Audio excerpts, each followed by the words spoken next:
You walk up to the gate with the same carry-on you've used for 3 years. It's cleared every checkpoint. It's rolled through a dozen airports without a second glance. The gate agent scans your boarding pass, looks at your bag, and stops you cold. They don't pull out a measuring tape. They don't ask you to test it in the sizer. They just glance at their screen and tell you it has to go below. You scan the boarding area. Other passengers are walking on with bags that look identical, but yours is the one that got pulled, and there's nothing you can say that's going to reverse it. Here's what most people still don't understand. The bags themselves didn't suddenly break the rules. The way they're being assessed did. Airlines stopped using physical sizers as the final word. They're running automated systems that pull your ticket tier, your zone number, the passenger load, and yes, even the make and model of your luggage. What used to come down to an agent's discretion is now decided by software. And if your bag crosses the wrong threshold in the algorithm, it gets pulled before you ever step onto the jetway. There are 6 categories of bags being turned away more than anything else in 2026. Some look perfectly reasonable. Some cost more than a plane ticket. And one of them is so widespread that it's probably sitting in half the bins on your last flight, but it won't be going forward. By the time we're done, you'll know exactly what the system's singling out and how to get through without a confrontation.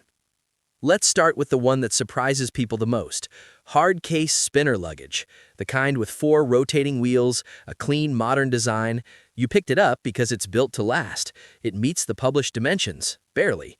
You've had it gate checked a few times, but you've also carried it on without issue. Now, it's being pulled nearly every time you fly. Here's what's happening. Hardcase bags don't give. When a gate agent or system assesses your luggage, it registers the full outer measurements no matter what. Soft-sided options can be adjusted, tightened, or tilted to appear more compact. Hard cases can't. And with airlines now deploying overhead bin cameras and weight sensors, they calculate exactly how much room remains before boarding even begins. If your bag's footprint exceeds the available space, you're getting stopped, even if it's within the technical maximums. The system isn't interested in technicalities anymore. What makes this even more frustrating is that it's not just about space, it's about your booking tier. If you're on a budget ticket or you're assigned to Zone 6, 7, or 8, your hard case is almost certainly getting checked on a packed flight. Airlines now give bin priority to premium fares. The software reads your ticket level, identifies your bag style, and renders a verdict before you're anywhere near boarding. The smartest play here is to move to a collapsible bag with cinch straps. It doesn't need to be flimsy. It just needs to appear adaptable, because adaptable translates to smaller in the eyes of the system, even when the actual volume is unchanged. And the issue isn't limited to the outer shell. The wheel configuration matters more than you'd think. 2-wheel uprights are being stopped far less often than 4-wheel spinners. It seems like a minor distinction, but the reasoning is clear.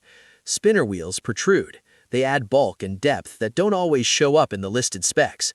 When your luggage passes through a gate scanner or gets a visual once-over, those wheels increase its perceived footprint. 2-wheel designs sit more flush. They nest better. They're simpler to wedge into a cramped overhead. Both gate staff and the automated checks have adapted to this. If you're deciding between 2 pieces with identical interior space, the one with inline wheels will statistically dodge scrutiny. It's a marginal factor. But in 2026, marginal factors decide whether you board with your belongings or pick them up on a carousel.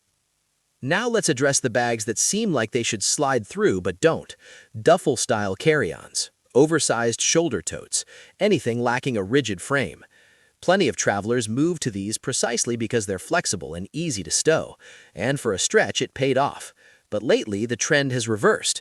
Bags that lack rigid structure are being stopped because they're impossible to gauge reliably. You can't slide a duffel into a sizer. It folds, it shifts.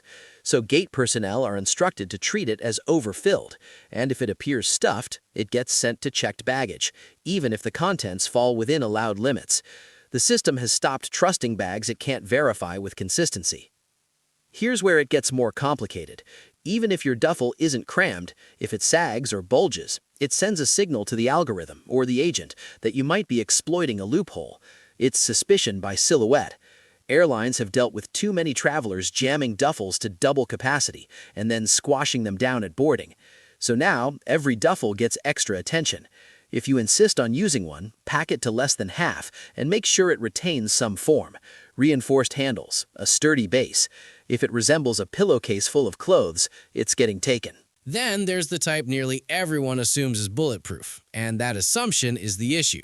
Travel backpacks, especially the ones built specifically for carry-on use, loaded with padded laptop pockets, shoe cubbies, and zip-out extensions. They're everywhere, they're trendy, and they're being rejected at a higher rate now than wheeled luggage. Here's the disconnect. Backpacks don't register as luggage in the system's eyes. When an agent surveys the boarding queue, they notice rollerbacks. Those get waved through because they fit the expected profile. But backpacks, particularly oversized ones, look like personal items. And if you're holding a backpack plus a personal item, the system flags you as over your allotment. Even if the backpack is your sole piece, it still draws scrutiny. The problem compounds when these travel packs are built to grow. They include concealed zippers that unlock an extra 3 or 4 inches of capacity. And people use that feature. They load them up, engage the expansion, and head for the gate. But agents are now trained to recognize these designs. If your pack looks bloated or they notice an expansion track, they'll tell you to compress it or surrender it for check-in. There's zero flexibility left. The counterintuitive solution here is to avoid expandable designs entirely. Choose a pack that's already sized at your maximum need and keep it taut. If it looks like it's straining to contain more than it should, you're getting flagged.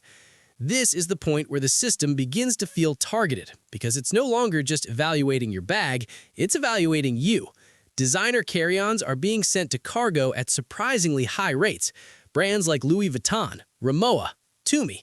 Not because they violate size rules, most don't, but because the system and the staff recognize their premium. And premium suggests seasoned travelers, and seasoned travelers are seen as more likely to challenge limits.